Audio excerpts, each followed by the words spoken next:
ഇറാന്റെ ആണവ ശേഖരം പിടിച്ചെടുക്കാൻ അമേരിക്ക ഒരുങ്ങുകയാണ്. പശ്ചിമേഷ്യയിൽ കളമൊരുങ്ങുന്നത് അതിസങ്കീർണമായിട്ടുള്ള സൈനിക നീക്കത്തിനാണെന്നുള്ള റിപ്പോർട്ടുകൾ പുറത്തു വരികയാണ്. ഇതിനിടയിൽ ഇറാന്റെ കരുത്ത് പുറത്തു വരികയാണ്. അതായത് അറബ് മണ്ണിലെ അമേരിക്കൻ താവളങ്ങൾ സുരക്ഷിതമോ എന്നുള്ള ചോദ്യം വരുന്നുണ്ട്. ഇതിനോടൊപ്പം തന്നെ ഇറാന്റെ കരുത്ത് അല്ലെങ്കിൽ ഇറാന്റെ മിസൈൽ പ്രഹരത്തിന്റെ യഥാർത്ഥ വ്യാപ്തികൾ പുറത്തെത്തുകയാണ്.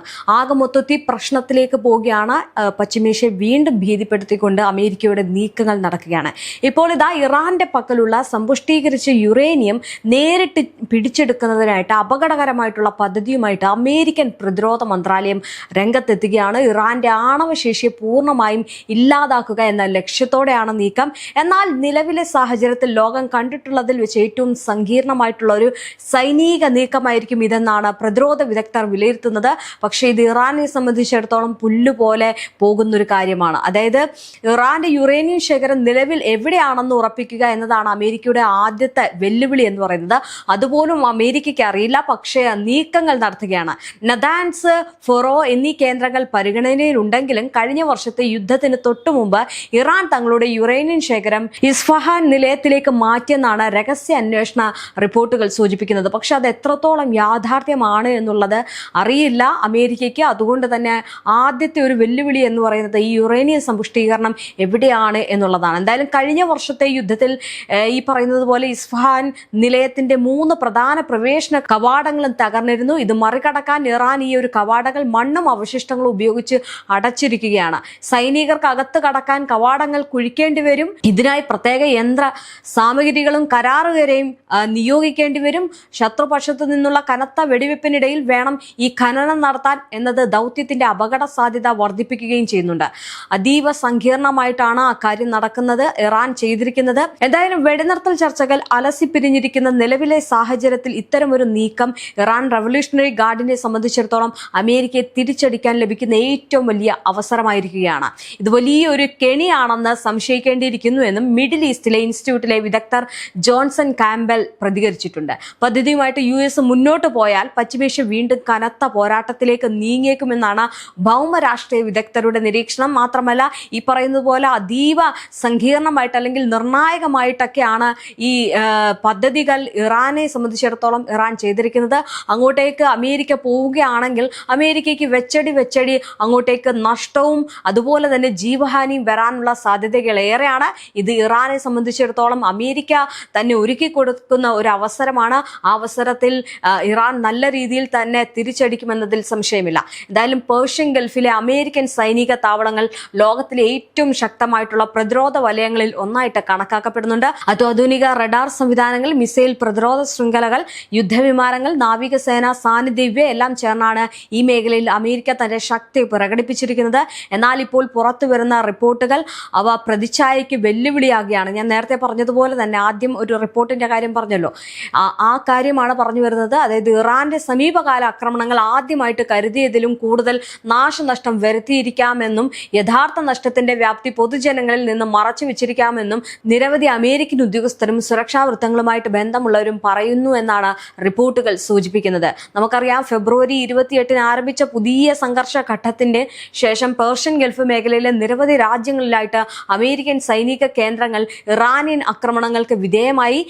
സംഭരണ വെയർ ഹൗസുകൾ, പ്രവർത്തനങ്ങൾ നിയന്ത്രിക്കുന്ന കമാൻഡർ സെന്ററുകൾ, വിമാന ഹംഗറുകൾ, ഉപഗ്രഹ ആശയവിനിമയ സംവിധാനങ്ങൾ, റൺവേകൾ, റഡാർ കേന്ദ്രങ്ങൾ, നിരീക്ഷണ ഗതാഗത ആവശ്യങ്ങൾക്ക് ഉപയോഗിക്കുന്ന വിമാനങ്ങൾ എന്നിവയ്ക്ക് കേടുപാടുകൾ സംഭവിച്ചതായിട്ടാണ് പുറത്തുവരുന്ന വിവരങ്ങൾ സൂചിപ്പിക്കുന്നത്. കുറഞ്ഞത് 7 രാജ്യങ്ങളിലെ പ്രധാന സൈനിക കേന്ദ്രങ്ങൾ ബാധിക്കപ്പെട്ടതായിട്ട് റിപ്പോർട്ടിൽ ചൂണ്ടിക്കാട്ടുന്നുണ്ട്. ഇത് ഒറ്റപ്പെട്ട പ്രത്യാക്രമണമല്ല, മറിച്ച് അമേരിക്കയുടെ മേഖലാതല സൈനിക സാന്നിധ്യത്തെ ലക്ഷ്യമിട്ട ഏകോപിത സന്ദേശമായിരുന്നു എന്നാണ് പല വിശകലനക്കാരുടെയും വിലയിരുത്തൽ എന്ന് പറയുന്നത്. ഏറ്റവും ശ്രദ്ധേയമായിട്ടുള്ള അവകാശവാദങ്ങളിൽ ഒന്ന്, ശക്തമായ അമേരിക്കൻ വ്യോമ പ്രതിരോധ സംവിധാനങ്ങൾ നിലനിന്നിട്ടും ഒരു പഴയ ഇറാനിയൻ F-5 യുദ്ധവിമാനത്തെ വിമാനത്തിന് പോലും കടന്നു കയറി ആക്രമണം നടത്താൻ കഴിഞ്ഞു എന്നതാണ്.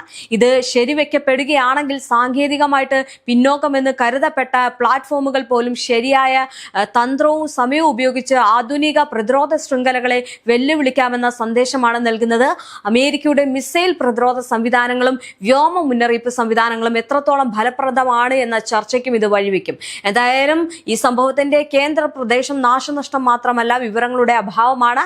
യഥാർത്ഥത്തിൽ എത്രത്തോളം കേടുപാടുകൾ സംഭവിക്കുന്നു, അല്ലെങ്കിൽ എത്ര ഉപകരണങ്ങൾ തകർന്നു, എത്ര പ്രവർത്തനശേഷി ബാധിച്ചു, അല്ലെങ്കിൽ എത്രത്തോളം ഈ പ്രവർത്തനശേഷിയെ ബാധിച്ചു, അറ്റകുറ്റപ്പണിക്ക് എത്ര സമയം വേണം, ഇവയെക്കുറിച്ച് അമേരിക്കൻ പ്രതിരോധ വകുപ്പ് സമ്പൂർണ്ണമായിട്ടുള്ള ചിത്രം പുറത്തുവിട്ടിട്ടില്ല എന്നാണ് റിപ്പോർട്ടുകൾ പറയുന്നത്. ഒന്ന് ആലോചിച്ച് നോക്കിക്കേ, അമേരിക്കയ്ക്കുണ്ടായ നഷ്ടങ്ങളും സമയങ്ങളും അതുപോലെ തന്നെ എല്ലാം അമേരിക്ക മറച്ചു വെക്കുന്ന ഒരു സാഹചര്യമാണ് ഉണ്ടാകുന്നത്. എന്തായാലും മേഖലയിലെ സൈനിക പ്രവർത്തനങ്ങൾ ഏകോപിപ്പിക്കുന്ന അമേരിക്കൻ സെൻട്രൽ കമാൻഡും വിശദമായിട്ടുള്ള പ്രതികരണം നൽകാൻ വിസമ്മതിച്ചതായിട്ട് പറയപ്പെടുന്നു. സൈനിക സുരക്ഷാ കാരണങ്ങളാൽ വിവരങ്ങൾ പരിമിതപ്പെടുത്തുന്നത് സാധാരണമായാലും ഇപ്പോഴത്തെ നിശബ്ദത സംശയങ്ങൾ വർദ്ധിപ്പിക്കുകയാണ്. എന്തായാലും സുതാര്യ ഇല്ലായ്മ അമേരിക്കൻ രാഷ്ട്രീയത്തിനുള്ളിലും പ്രതികരണങ്ങൾ സൃഷ്ടിച്ചിട്ടുണ്ട്. ചില റിപ്പബ്ലിക്കൻ നിയമനിർമ്മാതാക്കൾക്കും കോൺഗ്രസ് സഹായികൾക്കും പോലും പൂർണ്ണ വിവരങ്ങൾ ലഭിക്കുന്നില്ല എന്ന അസന്തോഷം ഉയർത്തുന്നതായിട്ട് റിപ്പോർട്ടുകൾ പറയുന്നു. പ്രത്യേകിച്ച് പെന്റഗൺ ചരിത്രത്തിലെ ഉയർന്ന ബഡ്ജറ്റുകളിൽ ഒന്ന് ആവശ്യപ്പെടുന്ന സമയത്ത് യഥാർത്ഥ നഷ്ടം എന്താണെന്ന് അറിയാതെ കൂടുതൽ ചെലവുകൾ അംഗീകരിക്കാൻ എങ്ങനെ സാധിക്കുമെന്ന് വിമർശകർ ചോദിക്കുന്നു. ആഴ്ചകളിലായിട്ട് വിവരങ്ങൾ ചോദിച്ചിട്ടും ലഭ്യത അല്ലെങ്കിൽ ആ വ്യക്തത ലഭിക്കുന്നില്ല. എന്നാൽ അത്തരത്തിലുള്ള കാര്യങ്ങളോടൊന്നും തന്നെ ട്രംപ് പ്രതികരിക്കുന്നില്ല. സാമ്പത്തിക വശവും ചെറുതല്ല. ഇറാനുമായിട്ട് ബന്ധപ്പെട്ട സൈനിക പ്രവർത്തനങ്ങൾക്കായിട്ട് അമേരിക്കൻ കോൺഗ്രസിൽ നിന്ന് $2000 ബില്യൺ ധനസഹായം ആവശ്യപ്പെടുന്നു എന്ന റിപ്പോർട്ടുകൾ പുറത്തു വന്നിട്ടുണ്ട്. സംഘർഷത്തിന്റെ ആദ്യ ആഴ്ചയിൽ മാത്രം $11 ബില്യൺ ചെലവായതും സൂചനകളുണ്ട്. എന്തായാലും ഡൊണാൾഡ് ട്രംപ് $1.5 ട്രില്യൺ പ്രതിരോധ ബഡ്ജറ്റ് ആവശ്യപ്പെട്ടിരുന്നു. അതേസമയം 2026ലേക്കുള്ള $838.5 ബില്യൺ പ്രതിരോധ ബഡ്ജറ്റിനും കോൺഗ്രസ് അംഗീകാരം നൽകിയിട്ടുണ്ട്. യുദ്ധച്ചെലവും അറ്റകുറ്റപ്പണി ചെലവും പുതിയ വിന്യാസ ചെലവും ചേർന്നാൽ അമേരിക്കൻ നികുതിദായകർക്ക് വലിയ ബാധ്യതയാകും. ഇറാന്റെ ഭാഗത്ത് നിന്ന് നോക്കുമ്പോൾ ഈ ആക്രമണങ്ങൾക്ക് വെറും ഒരു സൈനിക പ്രതികാരമല്ല, മറിച്ചൊരു തന്ത്രപരമായിട്ടുള്ള സന്ദേശമാണ് നൽകുന്നത്. അമേരിക്കൻ താവളങ്ങൾ സുരക്ഷിതമല്ലെന്ന് കാണിക്കുക, മേഖലാതല സാന്നിധ്യത്തിന് ചെലവ് കൂട്ടുക, രാഷ്ട്രീയ സമ്മർദ്ദം സൃഷ്ടിക്കുക, നേരിട്ടുള്ള യുദ്ധമല്ലാതെ എതിരാളിയെ ക്ഷീണിപ്പിക്കുക, ഇവയൊക്കെയാണ് ഇത്തരം ആക്രമണങ്ങളിലൂടെ ലക്ഷ്യങ്ങളായിട്ട് കണക്കാക്കുന്നത്. വില കൂടിയ മിസൈൽ പ്രതിരോധ സംവിധാനങ്ങൾ വിന്യസിച്ചാലും കുറഞ്ഞ ചെലവിലുള്ള ആക്രമണങ്ങൾ മാർഗങ്ങൾ ഉപയോഗിച്ച് എതിരാളിയെ സമ്മർദ്ദത്തിലാക്കാമെന്ന അസമമിത യുദ്ധതന്ത്രമാണ് ഇവിടെ പ്രകടമാകുന്നത്. അമേരിക്കയ്ക്ക് ഇത് സൈനികത്തെക്കാൾ വലിയ രാഷ്ട്രീയ വെല്ലുവിളിയാണ്. ശക്തിയുടെ പ്രതീകമായിട്ട് കണക്കാക്കപ്പെടുന്ന ഗൾഫ് താവളങ്ങൾ ആവർത്തിച്ച് ലക്ഷ്യമാകുമ്പോൾ പ്രാദേശിക സഖ്യരാജ്യങ്ങളുടെ ആത്മവിശ്വാസവും ബാധിക്കാം. എന്തായാലും Saudi Arabia, Qatar, Bahrain, Kuwait, UAE പോലുള്ള രാജ്യങ്ങൾ അമേരിക്കൻ സുരക്ഷാ കുടക്കീഴിലാണ് തങ്ങളുടെ പ്രതിരോധ കണക്കുകൂട്ടലുകൾ നിർമ്മിച്ചിരിക്കുന്നത്. ആ സുരക്ഷാ കുടയ്ക്ക് വിള്ളൽ തോന്നിയാൽ മേഖലയിലെ ഭൂരാഷ്ട്രീയ ബന്ധങ്ങൾ തന്നെ പുനർക്രമീകരിക്കപ്പെടാൻ സാധ്യതയുണ്ട്. ഇതിനിടയിൽ അമേരിക്കയും ഇറാനും പാകിസ്ഥാനിൽ ചർച്ചകൾ നടത്തുമെന്ന റിപ്പോർട്ടുകളും പുറത്തുവരുന്നു. യുദ്ധഭൂമിയിലെ ഏറ്റുമുട്ടലിനൊപ്പം നയതന്ത്ര ചാനലുകളും ഒരേ സമയം പ്രവർത്തിക്കുന്നതിന്റെ ഉദാഹരണമാണിത്. ഒരു വശത്ത് ആക്രമണങ്ങൾ തുടരുമ്പോൾ മറുവശത്ത് ചർച്ചകൾ നടക്കുന്നത് ഇരുപക്ഷങ്ങളും പൂർണ്ണ യുദ്ധം ഒഴിവാക്കാൻ ശ്രമിക്കുന്നു എന്ന സൂചനയായിട്ട് കണക്കാക്കാമോ എന്നതാണ് ചോദ്യം. എന്നിരുന്നാലും ഇപ്പോൾ അമേരിക്ക ഈ സമ്പുഷ്ട യുറേനിയം പിടിച്ചെടുക്കാൻ ശ്രമിക്കുന്നു എന്നുള്ള വാർത്തകൾ വീണ്ടും ഈ പശ്ചിമേഷ്യയെ വല്ലാതെ ഭീതിയിലാഴ്ത്തുകയാണ്. കാരണം എന്ന് പറയുന്നത് യുദ്ധം അവസാനിപ്പിക്കണം, അല്ലെങ്കിൽ യുദ്ധം കൊണ്ട് തങ്ങൾ തളർന്നു, തങ്ങളിനി വലിയ പട്ടിണിയിലേക്ക് പോകും, ലോകത്തിലെ 3.5 കോടി ജനങ്ങൾ പട്ടിണിയിലേക്ക് പോകുമെന്നുള്ള വിലയിരുത്തലും അല്ലെങ്കിൽ അതിന്റെ മുന്നറിയിപ്പും ഒക്കെ ഐക്യരാഷ്ട്ര ആരോഗ്യ സംഘടനയൊക്കെ മുന്നറിയിപ്പ് നൽകുമ്പോൾ ഈ വലിയ രീതിയിലുള്ള വെല്ലുവിളി തന്നെയാണ് ഈ യുദ്ധം മുന്നോട്ട് വെക്കുന്നത്. എന്തായാലും ഇത്തരം നീക്കങ്ങളിലേക്കാണ് പോകുന്നത് എങ്കിൽ കാര്യങ്ങൾ കൈവിട്ടു പോകും. യുറേനിയം സമ്പുഷ്ടീകരണം പിടിച്ചെടുക്കാൻ അത്ര എളുപ്പമല്ല. അവരുടെ മുന്നിലുള്ള വെല്ലുവിളികൾ എന്ന് പറയുന്നത് വളരെ വലുതാണ്. അത് ഇറാന് നിർണായകമാകും. കാരണം ഇറാൻ ഒരു കാര്യം ചെയ്തിട്ട് അല്ലെങ്കിൽ ഇറാൻ ഒരു പദ്ധതി ഇടുന്നുണ്ടെങ്കിൽ അതിനെ വളരെ ബുദ്ധിപൂർവമായിട്ടാണ് കണക്കാക്കുന്നത്. വെറുതെ ആക്രമണം നടത്തി വെറുതെ മിസൈലുകൾ തൊടുത്ത് വിട്ടല്ല ഇറാൻ ആ ഒരു ആക്രമണം മൊത്തം മൊത്തത്തിൽ നിർത്തുന്നത്. പകരം വളരെ രീതിയിലുള്ള ബുദ്ധിപരമായിട്ടുള്ള നീക്കങ്ങളാണ് ഇറാൻ നടത്തുന്നത്.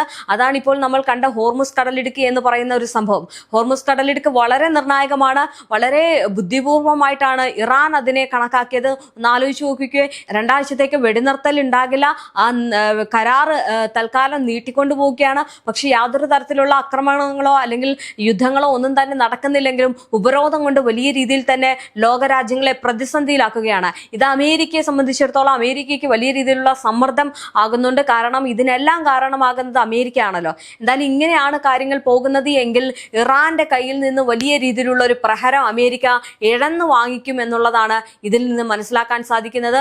ഏതെങ്കിലും ഒരു തരത്തിൽ ഈ യുറേനിയം സമ്പുഷ്ടീകരണ യുറേനിയം പിടിച്ചെടുക്കാൻ അമേരിക്ക ശ്രമിക്കുകയാണെങ്കിൽ പിന്നീട് അമേരിക്കയുടെ അന്ത്യം എന്ന് നമുക്ക് കരുതിയാൽ മതി. കാരണം അത്രത്തോളം രീതിയായിരിക്കും ഇറാൻ അതിനെ നോക്കിക്കാണുന്നതും അല്ലെങ്കിൽ തിരിച്ചടിക്കുന്നതും.